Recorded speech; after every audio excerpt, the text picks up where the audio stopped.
People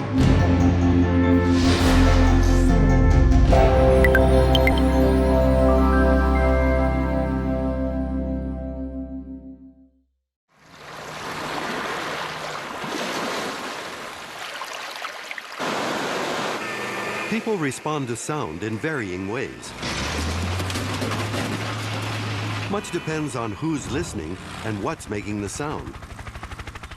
Usually the sounds of nature, even when loud, tend to be less annoying than the sounds of modern life.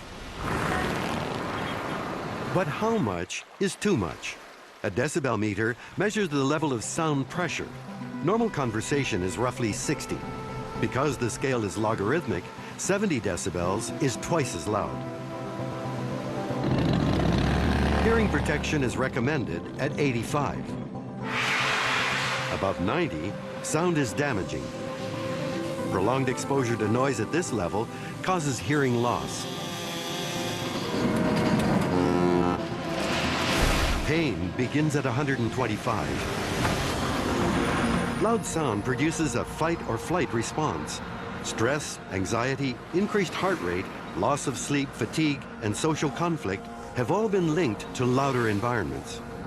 SonicTonic. Sounds to make life better.